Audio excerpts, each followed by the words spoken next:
As pneumonia care is facing a sudden illness, as we grow older, our body responds differently. It might seem straightforward, but it's more complex. There's specialized care for acute for older adults, and it's make more of a difference. This is the care that sees them, the unique history, the individual needs, and their overall well-being. It's about a team that is dedicated to give expert medical attention with comfort and security. Because when it comes to acute illnesses, our loved ones deserve not just effective, but also tailored, gentle, and fully understood. Within the fast-paced environment of acute care, elderly patients face unique challenges that can compromise their safety and recovery. So this video reveals how healthcare workers work proactively to deliver desired specialized care and to ensure the safety and well-being of elderly patients. Older adults often face a decline in their functional status during hospitalization. This can be attributed in aging, the stress of acute illness, and the hospital environment. In this report, we focus on the risks older adults face during hospitalization. Because many older adults already live independently, hospital stay can significantly affect their physical and mental well-being. There are 3 causes of risk. First, acute illness stress. When older adults are hospitalized due to an acute illness like pneumonia, infection, or surgery, their body and mind experience stress, which can lead to confusion, weakness, or worsening of existing condition. Second, we have nosocomial infection. Are infections acquired in the hospital such as urinary tract infection, pneumonia, or bloodstream infections. Older adults have weaker immune systems and are often exposed to invasive procedures like catheterization or IV lines, increasing the risk of infection. And lastly, we have iatrogenic complications. These are complications unintentionally caused by medical treatment or healthcare staff. Examples include medication side effects, overuse of restraints, or procedures like unnecessary catheterization. Nurses play a vital role in preventing these complications through close monitoring, early planning, and patient-centered care. Interventions like reality orientation, medication adjustments, and encouraging early mobilization can make a big difference. These are the risks associated and their contributing factors. First is falls, risk from weakness, medications, and unfamiliar surroundings. L for loss of independence, reduced activity leads to dependence.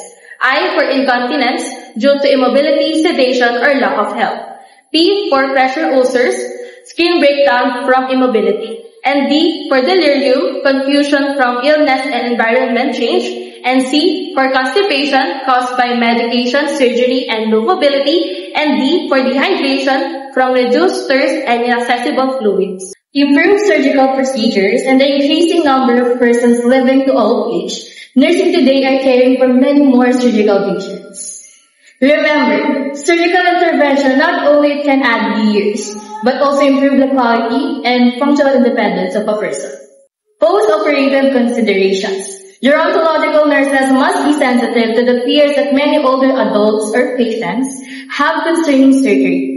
Patients need to understand the increased success of surgical procedures through the following advances. Build safe care. B for better diagnostic tools. I for improved therapeutic measures. G for give reassurance.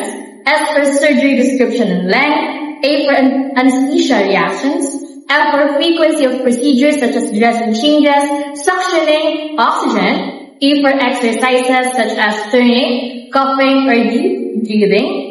C for comfort and pain management. A for anticipated recovery room routine. R for rationale for tubes, oxygen, and catheters.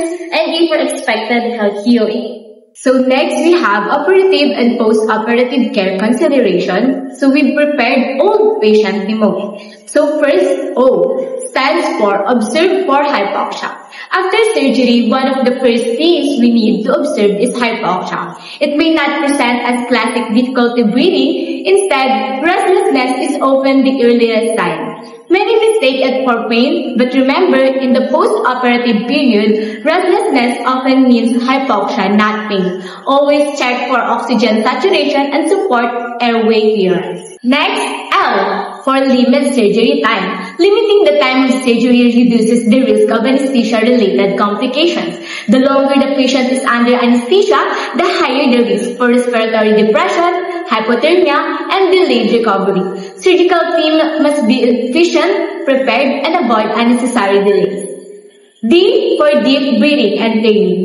Encouraging the patient to perform deep breathing exercises and to change position regularly helps in clearing residual anesthetic gases from the lungs. This prevents atelectasis and promotes better oxygenation. Use incentive spirometry if available.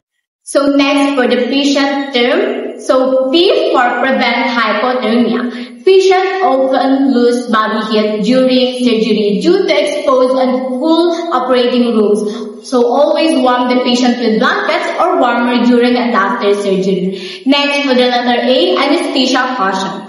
Anesthesia must be chosen carefully based on the patient's age, comorbidities, and allergies. Close monitoring is essential during administration and recovery to detect adverse effects early, especially in the elderly and patients with organ impairment. Next, for the letter T, temperature monitoring. Hyperthermia might indicate infection, while hypothermia increases metabolic demands and complications. Both extremes can delay recovery and worsen outcomes. Next, for the letter I, infection control. Perform regular wound care with aseptic technique and support the patient's immune system with proper nutrition. Early detection of infection signs is key. Look for redness, swelling, discharge, or fever. So next we have the letter E, stands for electrolyte and fluid balance. Surgery can disturb fluid and electrolyte levels through blood loss, IV fluids, and medication. Strictly monitor intake and output. Watch for signs of imbalance like edema, confusion, arrhythmias, and dehydration. So next we have the letter N, stands for nephrotoxic drug caution. Some drugs given perioperatively like contrast dyes, aminoglycosides, or NSAIDs can harm the kidneys. Be cautious especially in the patient with pre-existing renal impairment. So next we have the letter T, thrombus and embolus prevention. Immobility, surgery, and clotting tendency increase the risk of DVT. Apply anti-embolism stockings, encourage early ambulation, and use anticoagulant if prescribed. Observe for cough, pain, swelling, and respiratory symptoms like sudden dyspnea. Nursing diagnosis related to surgery. First, we have impaired gas exchange. It causes anesthesia, narcotics, immobility, pain, secretion. So after the surgery, the patient may experience shallow breathing due to pain or sedation. Immobility also leads to pooling of secretion. This factor can impair gas exchange in the lungs. Our goal is to promote deep breathing, reposition the patient, and encourage coughing to maintain oxygenation. Next, we have decreased cardiac output. It causes shock, fluid or electrolyte imbalance, sepsis, or anesthesia. So cardiac output may be reduced due to blood loss, dehydration, sepsis, or the effects of anesthesia. This can lead to hypotension, weak pulses, or poor perfusion. Our nursing intervention focus on fluid replacement, monitor vitals, and supporting perfusion. Next, we have pain. It causes diagnostic tests, surgical positioning, or tissue trauma. So pain is expected outcome of surgery but must be managed well to promote healing. Tissue trauma positioning during surgery and even diagnostic procedures contribute to discomfort. We use both pharmacological like analgesic and non-pharmacologic like positioning, cold, warm compress methods to relieve pain. In emergency situations, every second counts. You need a system you can rely on. We give you life, EBT plus COP. First is life, or maintaining life function. This initial step is crucial to emphasize the immediate priority of keeping the patient alive by addressing critical functions.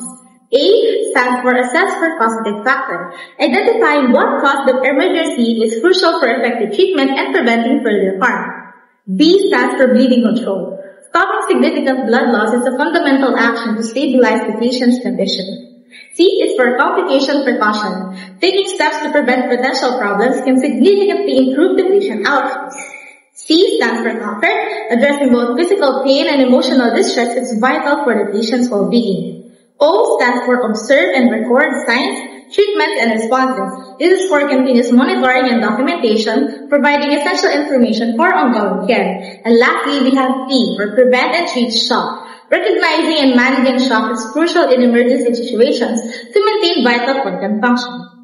So we will now proceed to the continuation of emergency care for older adults. So we have the myocardial infarction or heart attack. So this can present with signs like confusion, difficulty breathing, low BP, pale skin, weakness, and sometimes chest pain. So I have included 3 main goals in this situation. So I included mnemonics for us to remember it easier. So first goal is aid in the prompt diagnosis. So the nursing action for this are IOM. So just remember immediate observation and management. So to expound this, I is for identify early signs, even the subtle ones, and act quickly. So O is for obtain ECG and blood test, and N is for monitor vital signs closely. So for the second one is to reduce cardiovascular stress. So for the nursing actions, we have ATSM, or Alleviate Pressure and Stress Management. So letter E is for administer prescribed treatments such as antiarrhythmic. So P is provide oxygen, monitor blood gases, and signs of carbon dioxide reduction. So S is for support limbs and control stress. And lastly, for letter M, manage pain and anxiety. So moving on to the third goal is to prevent and promptly detect complication. So for the nursing actions, we have the PMAO, or prevent major event onset. So letter P is for frequent range of motion. M is for monitor intake and output. So what is the normal output? So yes, it is at least 30 ml per hour. So letter E is evaluate responses to medications such as bradycardia and sudden lowering of blood pressure. And letter O is observe signs of heart failure and shock. So now moving on to the infection. So infections are commonly a serious problem in older adults. So they are higher to detect or harder to detect because the symptoms can be atypical like confusion, low body temperature, or subtle fatigue instead of high fever. So most common infections are urinary tract infection and bacterial pneumonia. So prevention is the key.